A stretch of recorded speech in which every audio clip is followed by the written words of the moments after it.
Hello, everyone. I'm going to do this in song. My name is Nora Rodriguez. I produce interpretive content at the Jewish Museum. I'm so happy to be here. We produced a Not Kids audio guide about 3 months ago. So I'm going to be talking a little bit about that process. And since it's still relatively new, I think really what we learned from the process rather than the massive analytics that we have 3 months in. It's 11:07. I'm going to stop talking at 11:17. Can snatch this out of my hand at that point. I have my own. Okay. Oh, you're right. I can't quite understand that there's multiple microphones somehow. Okay, so before and there's this. Great. So I thought I would sort of like set the table a little bit and give you a tiny bit of context for this kids tour that we made. It was a kids tour for a permanent collection, and we had just reinstalled the permanent collection. So formerly we had, a very linear overview at the Jewish Museum of Jewish art and Jewish culture. In 2017, we really shook that up. We have a pairing of contemporary objects with Judaica, material culture, ritual objects, fine art. They're all in the same space. And you have these kind of really unusual, exciting juxtapositions. And, I think that this is obviously really part of a pattern of a lot of institutions thinking about how they show their permanent collection. What is the big story they're telling? And, oh my gosh, I don't know why I can't get used to this clicker. But I do have to do that, right? This will maybe give you a little video. At the same time, we had designed a new mobile platform. So this was, basically a vehicle to access all of our audio tours. It was not an application. We'll be talking actually at a different session a little bit about this journey, but it was basically a single-page web application. The point of this is basically to say that we were not only thinking differently about the content itself, but how people were accessing the content. What was the user interface? What was the experience of getting this content? So these kind of two things were happening kind of as we were, re-entering the conversation about a kids tour / a family tour. So, perfect. Yeah, I truly can't do two things at the same time. Maybe we have to, though. Okay, great. So why did we make this kids tour? I guess I'm actually going to stand up. That feels more natural to me for a second. Wow. Okay. You really are going to do it in song, right? Yeah. I'm just going to put this down. The first thing I'll say as an educator is that I think all interpretive content is, for me at least, less about what we are looking at, but how we are looking at those things. So less about, the artist or why this object is significant, and more about how do we look in a museum? What is the experience of being in a museum? And I'll say, I don't know if this is controversial, but I am actually not all that invested in having young people leave knowing what Impressionism is. I am very invested in young people leaving a museum thinking museums are a place where we get to be really weird. Museums are a place where we get to laugh. Museums are a place where I get to hang out with my family. Museums are a place where I feel safe. I feel very invested in that.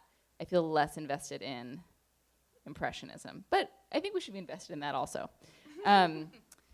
So that's to say that as we entered this audio guide, here were sort of the key things that we wanted to communicate. The first, the Jewish Museum is an art museum. That's really less about like our institutional identity or our ego differentiating ourselves from a history museum. It's really more about saying, maybe there are some ways that we look at art that are sort of or freeing or different or weird or exciting, and we want you to experience that type of framing in this place. There are really cool stories that you're going to find here, and the way that we get to investigate those stories primarily is through looking really, really closely. And actually, I could talk for hours about, trying to shift other ways of discovery beyond looking, but for the most part, it was through close observation. And then I guess the last 2 points are really about, there isn't a right way to understand the things you're finding, so people can have different interpretations. And we also really, really wanted to model the fact that you can ask questions, you can have conversations, you can make jokes, making jokes is a really great way to understand art and objects. And so that was one of our goals, is to sort of model that way of looking. So, approach. How do we make this audio tour? We were actually really inspired by some of the audio tours at the Whitney in New York, because they were using kids' voices on the audio tour. We thought that was really interesting. We really loved some of the rich sound of design that we saw at the MoMA, heard in the MoMA audio guide. So we decided to bring students in and record their conversations in our audio guide. We brought in 5th and 6th graders, and we had them come to the museum for 4 sessions that were each about an hour, and we really led it like a school tour. So we had an educator come who's a very experienced, warm educator, and lead tours with them, which we recorded, and then we did one final session at the end where we sort of did like cleanup narration, so little pieces of narration that we wished we had been able to include but didn't catch during the recording sessions. So with that, that's sort of like the aerial view of our process. I'm gonna play a little bit of audio. So this is for a piece called Oi Yo by Deborah Cass. What does the sculpture say? Ah. Oi, oi, oi, oi, oi. The word oi comes from the Yiddish term oy vey. We use it to mean, oh no, or but what if you walk around to the other side? Yo, yo, yo, yo, yo, yo, yo, yo, yo. We are looking at the sculpture Oi Yo by the artist Deborah Cass, and I'm curious what questions you have about it. Why did Deborah Cass choose the color yellow, and why did she choose such a smooth surface? This piece was inspired in part by a painting by another artist named Ed Ruscha, and that painting was of big block letters, but it was just the word oof, O-O-F. How do you think this little building got in this bottle? I'd like to think that the person who created this advanced science 100 years and created a shrink ray, so they shrunk it and put it in a bottle. I think they cut off the bottom of the bottle and then created the castle out of clay or whatever materials. Get ready to have your minds blown. The bottle was unharmed in the making of this thing. How is this possible? Does anyone think that maybe this could have been possible with very long tweezers? No, because the castle's too big to fit through the bottle. This artwork is an example. Okay. Yeah, they're pretty cute. So, I think it yielded some really fun audio. We had a lot of fun doing it. I think that they had fun. I hope it's fun to listen to. I'll really breeze through some of the things we learned, because I think that there was a lot that we learned. And I wish I could share a lot of analytics, but since this is so new, I don't have those. But I'll talk a little bit about the process. The first was, we partnered with a school that's across the street from the Jewish Museum, the Nightingale Bamford Academy. We put asks out to several schools that we partner with for various school programs, public and private. This was the only one that was able to make it work. You might be able to guess by the name of that school. It is it's a private school on the Upper East Side. That means those students, it's an all-girl school also. So those students are bringing with them a certain set of experiences and, their own identities. And I wish that we had been able to bring in a more diverse set of students. I think the real learning there is that every single thing, this is how I feel at least, every single thing you're doing in the museum, it's about relationships, and you need to put in the time to really develop those relationships, for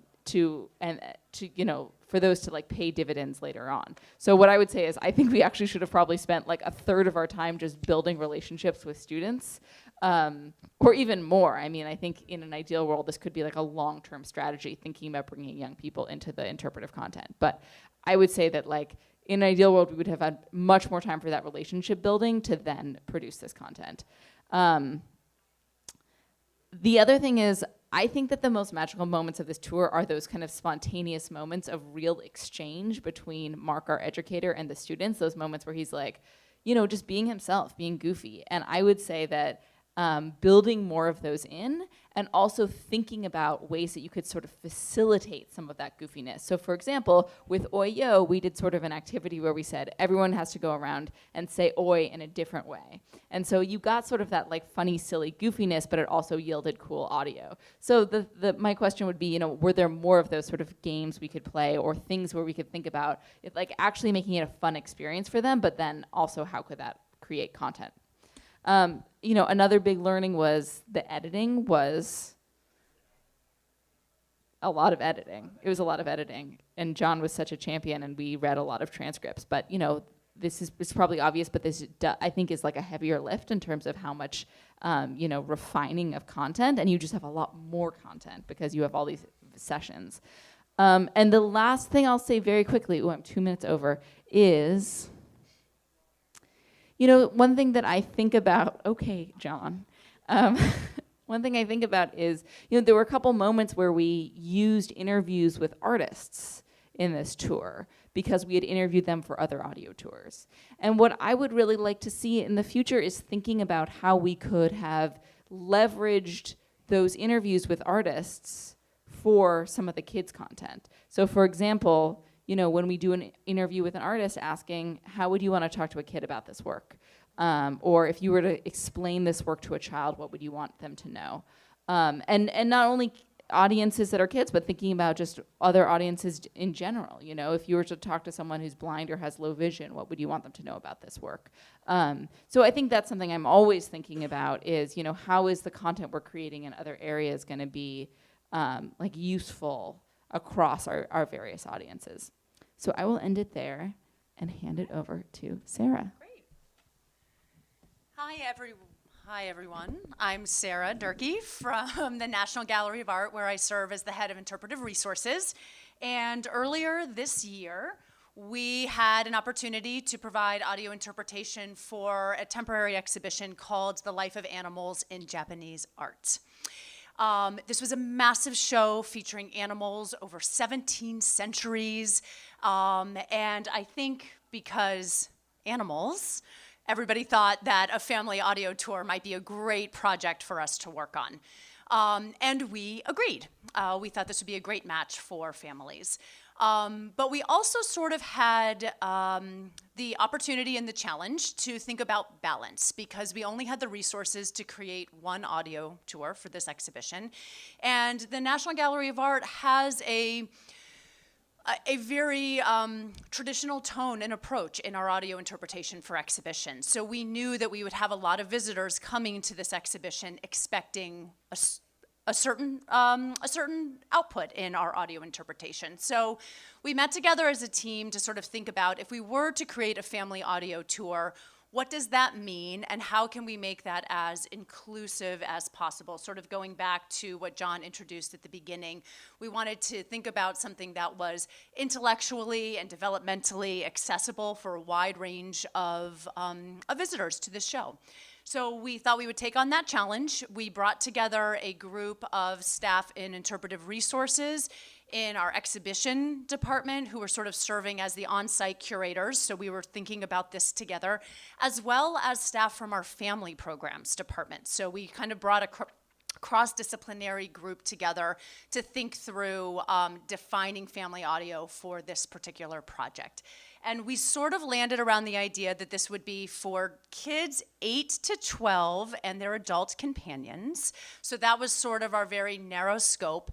But in order to hit these other accessibility points, we thought about learning outcomes that were knowledge-based, but then also enjoyment and social-based as well. So we thought about what would it look like to define content that inspired conversations, that made for joyful moments of discovery together.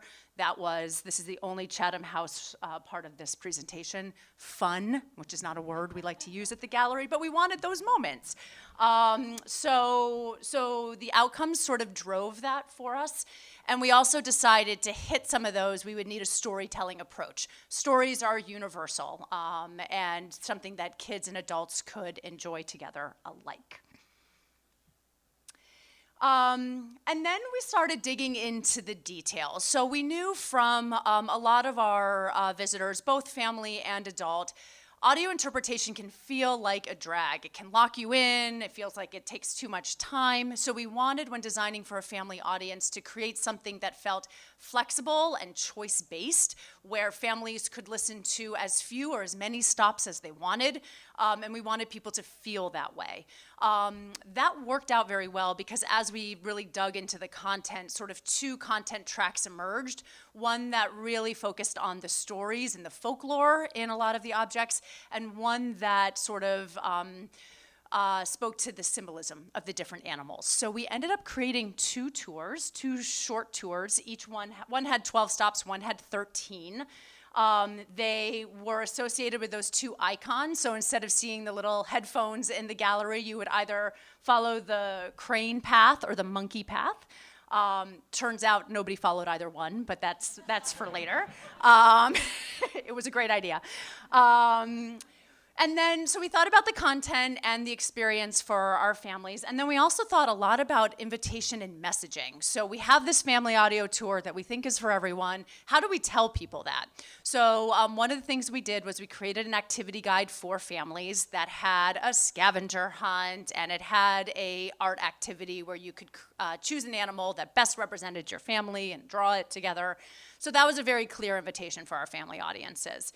But we also thought about signage, and we thought about how we script the volunteers who sit at our front desk in terms of how they can talk to people about what this tour is. The first sign said, "Family audio tours for visitors of all ages." That stayed up for about a week, and then we switched that out to family audio tours for children 8 to 12 and up. And we kind of played with the language a little bit, which I can talk about a little bit more. The stops for these tours are extremely varied.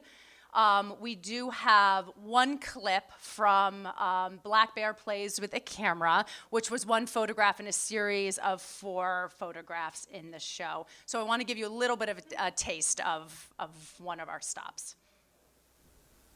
Can you? I don't know if I can play that from here. Okay. It starts very quiet.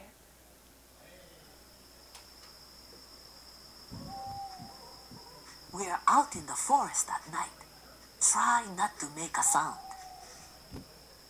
The photographer, Miyazaki Manabu, has set his camera up outdoors. When an animal comes past, it will automatically trigger the camera. His photographs let us see what animals do when people are not around to watch them. Look at the black bear.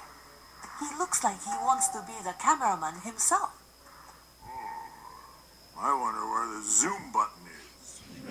How do you get it to take a selfie?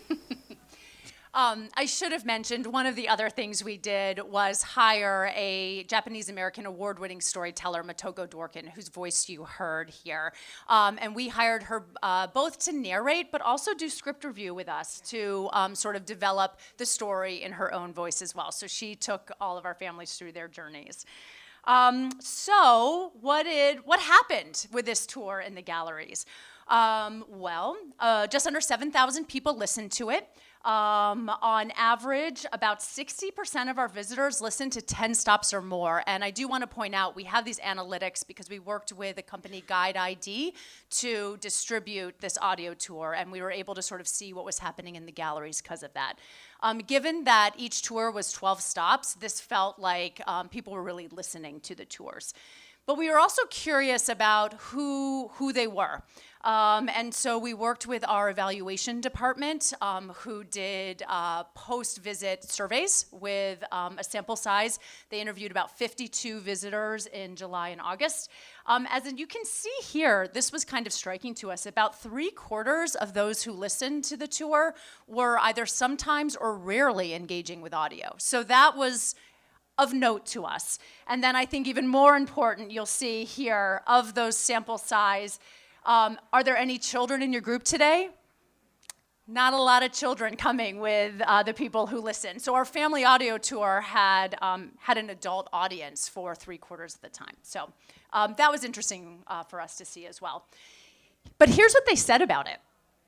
It showed history, humor, and it talked about details. It made it relatable. It feels more personal, like a tour guide. It has emotions built into it. I was thinking that it would make it more accessible for my grandkids when they visit. So all of these comments were sort of hitting at some of these outcomes that we were looking at for the beginning. We wanted multi-generational experience. We wanted conversations. We wanted you to feel immersed in it. So we were feeling very encouraged by that feedback. And then we also got ones like, seemed more geared to kids and was immature in its approach. I think it's better when the kids and the adult guides are separated. The pace is too slow and the information is, our favorite, dumbed down. We weren't surprised to get some of these comments, and I have to say there weren't that many. And I know we're sort of running out of time. I think as we began to dig into the data, one of the big learnings for us on that was the management of expectations. So we actually went back in, and for the people who balked at the content on the tour, we asked them, did anybody tell you that this was an immersive, fun tour designed for kids and adults?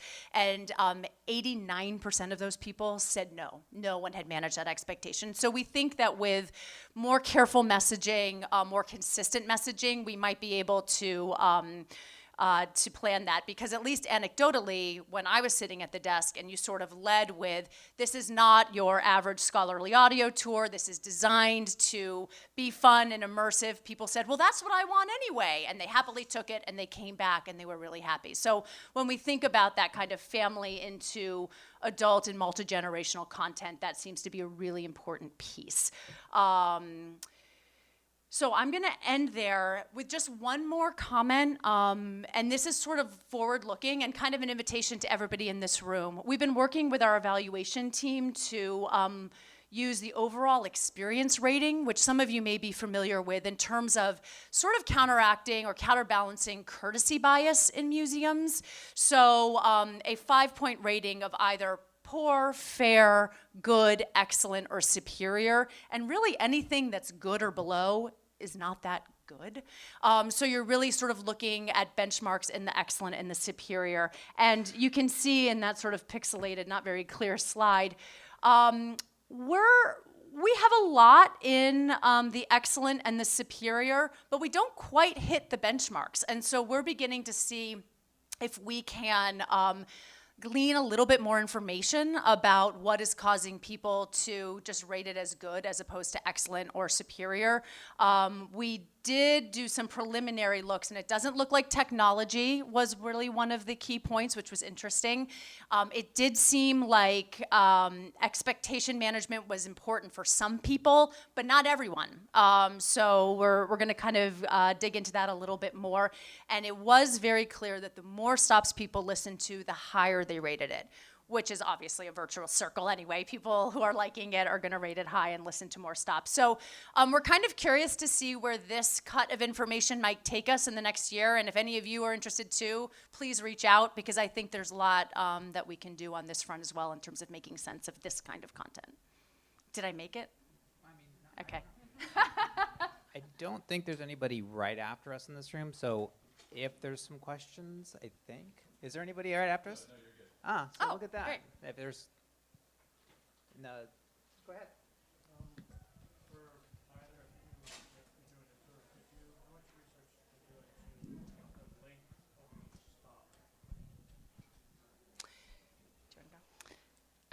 We didn't do a lot of research into the length of stops, other than the fact that we have analytics from all of our previous tours about how long people listen. What I will say is that, most of those analytics are for adults. And so this is another thing that we talked about, is that that we do wish we had done more evaluation, or before we initiated the process and during the process, in terms of how long kids are listening. Because my instinct is that they're listening, that they need shorter content. Yep. Our research, both on-site and just from the field, was sort of a 90-second average audio tour stop. We went longer on some of those, and we saw people click out. They were too long. We felt for the story we had to, but we were going with a 90-second as our benchmark. Yeah, and just from our experience at Acoustic Guide, that's our general rule is 90 seconds. I will say that one of the things that's been great working with the Jewish Museum on their projects is that it's been a kind of a iterative process where we're working through things and figuring them out as we go. And so that, I think that we, like, this will continue with them. That's just the way we work.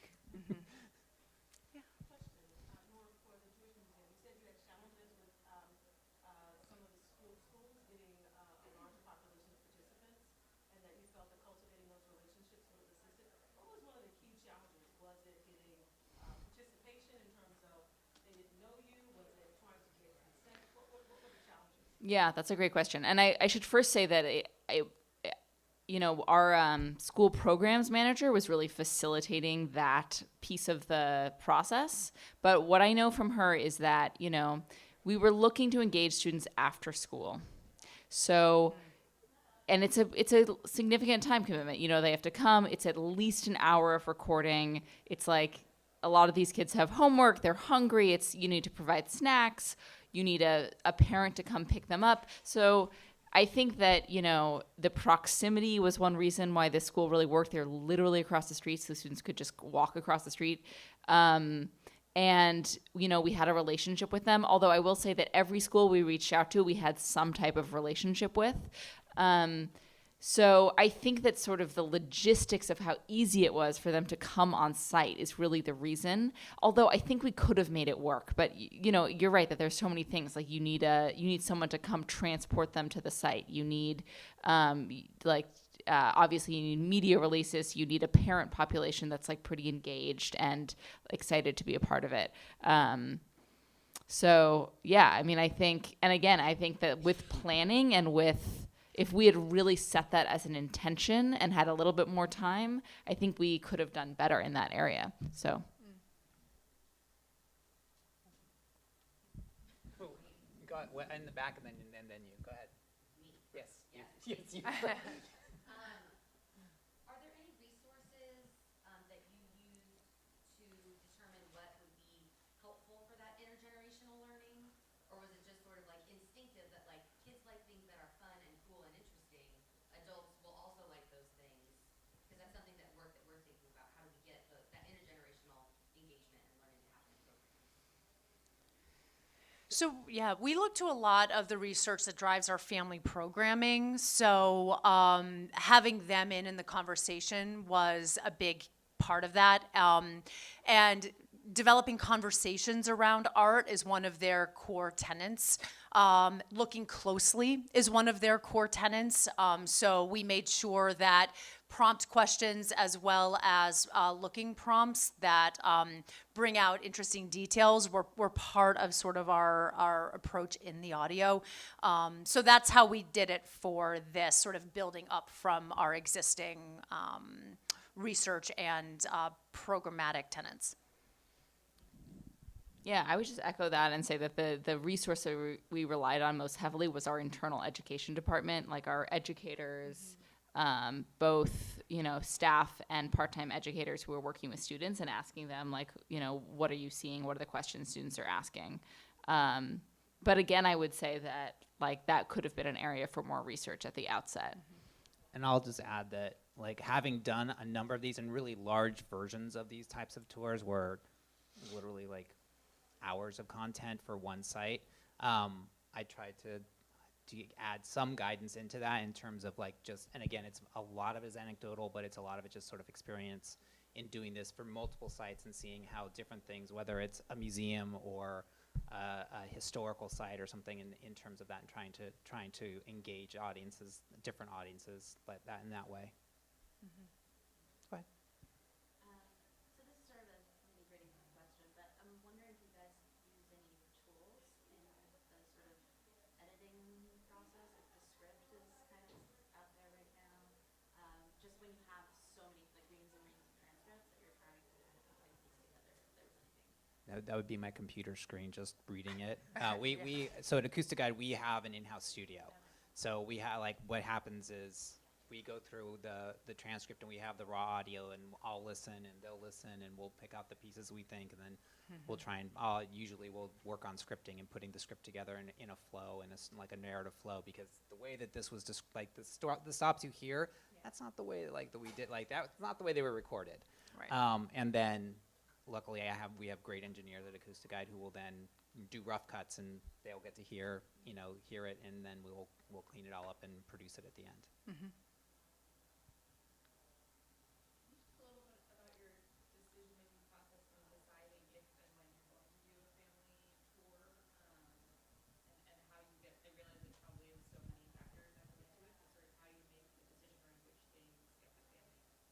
Yeah, that's a great question. And we had done family programs and activity guides for shows before, but this was our first time actually doing family audio. And I think literally it was driven because the subject matter of the show was animals. I hate to say it, but people felt like of all of the things that the National Gallery of Art would do, this is family friendly. And I also think it came down to budget as well. So in education, we had the money to produce this. So those two factors came together and we developed a family audio tour.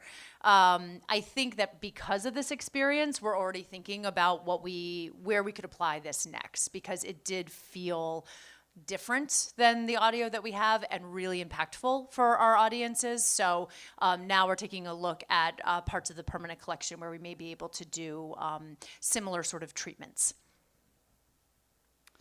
Yeah, I would echo that. I feel like resources really drive a lot of this Yeah. decision making. Yeah. Unfortunately, we tend to not do kids audio guides for special exhibitions. We did a kids audio guide for a permanent collection because it is not going anywhere for the most part, and so we felt like it would have the most longevity. We have talked about potentially doing very, very short kids audio guides. Like 5 stops, just choosing 5 objects or something. And another thing we talk about is like capacity building in terms of, if we have a group of kids coming in, could we record them and just make something very, very short and do it as sort of a pilot project. So we've definitely talked about that as a way of like maximizing resources. But currently, yeah, it was really about like if we're doing a kids guide, what is going to stick around the longest. Anybody else? Thank you. Thank you.